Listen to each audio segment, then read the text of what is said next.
Sometimes life sucks. Other times, it blows. For Riley, life had been sucking and blowing for so long now she was on the verge of hyperventilating. Of course, it was equally possible her inability to breathe had something to do with the 45 minutes she'd spent attempting to loosen the lug nuts currently preventing her from changing her flat tire. Oh, it was also midnight and raining.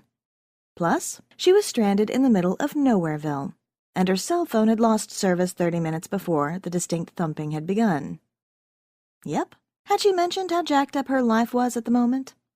Well, really, if she was being honest with herself, it was a fucked up mess every day, but tonight seemed unnaturally unfair. After all, it wasn't every day a girl left the man she'd been living with for 2 years. It had been that sort of day. Even though Riley couldn't deny that most of her current problems were of her own making, it didn't change her bitterness level one iota. She currently held the market on that particular emotion. Using her anger against the stubborn lug nuts, Riley clenched her teeth, braced her feet apart, and put every ounce of her strength behind pulling on the tire iron.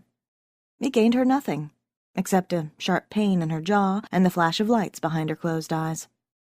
Blinking, Riley realized the light blinding her was actually the shining of headlights.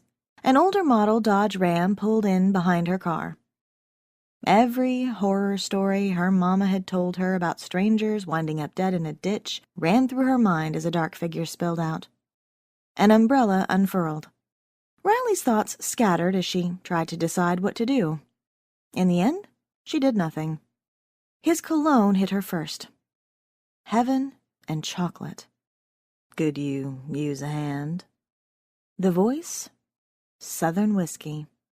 Hers refused to work as the full impact of him came into view. Soft blonde hair.